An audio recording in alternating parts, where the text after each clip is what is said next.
El 12 punt de l'ordre del dia és interpel·lació al govern sobre la qualitat de l'ocupació presentada pel grup parlamentari socialista. Per fer l'exposició té la paraula el senyor Pol Gibert.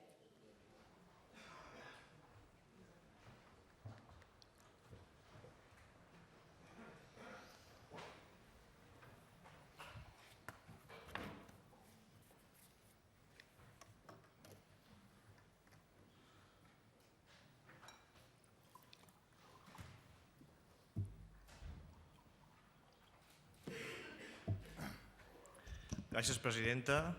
Bon dia, diputats i diputades, membres del govern, en aquest cas, consellera Bassa. En aquesta cambra s'ha debatut diverses vegades, tot i la curta durada de la legislatura, sobre el tema del món del treball i aspectes relatius en aquest mateix. Igualtat salarial, crisi d'empreses, serveis d'ocupació.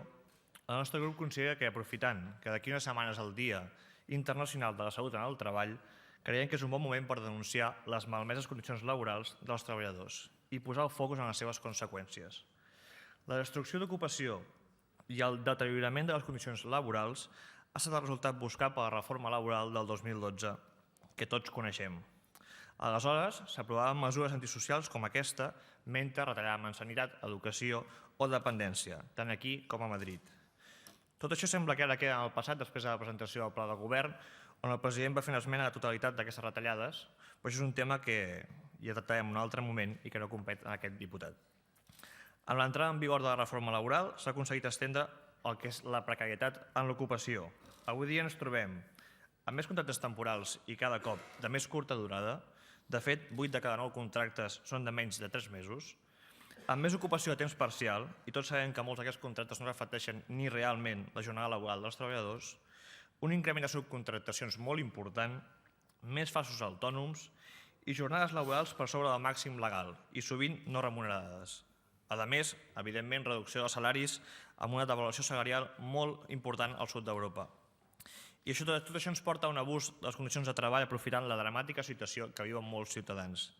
Aquests dies trobem exemples gràfics a la premsa sobre aquestes pràctiques, com és el cas de les cooperatives càrniques a Osona o una oferta laboral per dir-ho d'alguna manera, d'un hotel de Barcelona que deia el següent: se busca becario de prácticas como relaciones públicas. Inglés alto, 40 horas a la semana, 350 euros al mes más alojamiento, buena presencia y, atención, deberá reírse con las bromas que los clientes le hagan y observaciones jocosas e irónicas.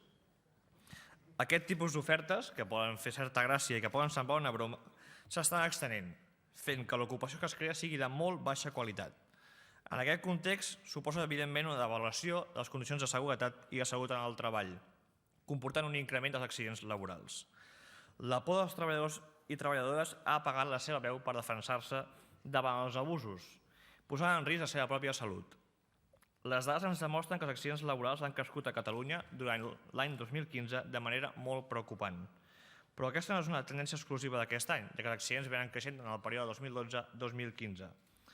En els darrers anys han anat creixent al voltant d'un 6%, pel que fa a 2014 i 2015.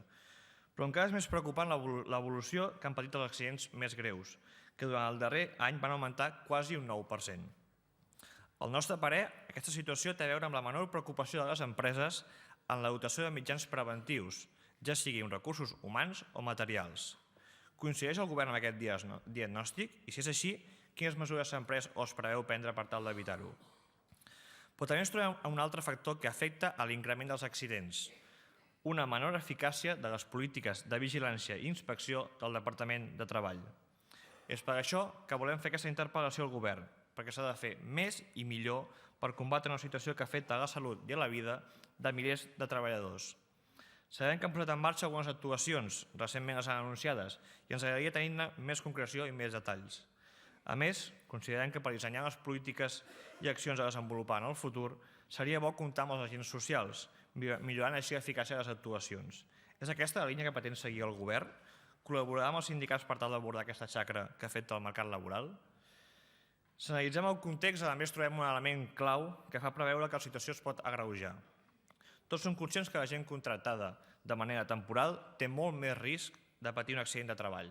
I tenint en compte que l'ocupació que s'està creant és majoritàriament de caràcter temporal, considerem que cal abordar amb urgència aquest debat. Pel que ja està passant actualment i pel que pot passar en els propers mesos, si aquesta tendència es manté. La sinistralitat dels eventuals ha pujat un 40% en 2 anys, en comparació amb un 4% dels fixes.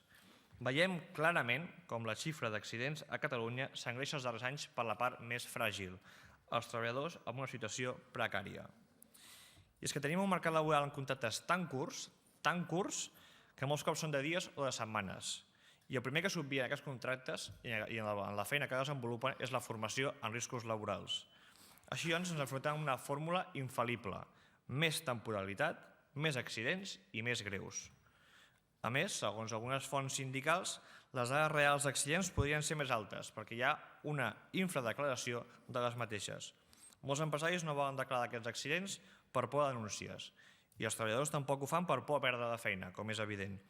D'altra banda, hi ha un element que afecta també a la competitivitat de les empreses, que és que si deixem que les condicions de treball es degradin, estem permetent una competència deslleial entre les empreses que ho fan bé i les que ho fan malament. I això també genera un greuge comparatiu entre el sector empresarial i és important també posar-ho de relleu. És per això que el nostre grup voldria saber si el govern ha estudiat en quina mesura els accidents de la feina afecten a cada sector productiu. Donat que el sector determina clarament el grau de patir un accident, creiem que seria important tenir informació de qualitat sobre aquest tema. Aquests dies el govern ha anunciat que la Inspecció de Treball ha programat prop de 13.000 actuacions en matèria de seguretat i de salut. A més, vostè, conseller, ha anunciat que enviarà cartes a les empreses que han patit més de 5 accidents o més de 10 en la cas de plantilles de més de 250 treballadors. Considerem que 5 accidents és un volum molt elevat i que s'ha d'actuar amb contundència també en les empreses que tenen un volum menor. Alguns experts consideren que a partir de 2 ja seria una xifra suficient com per actuar d'ofici. Per tant, celebrem l'inici d'aquesta actuació, però la trobem de moment insuficient. Catalunya necessita un pla d'inspecció que vagi a l'arrel del problema i que sigui exemplificant per a les empreses que no dediquen els recursos necessaris a la prevenció.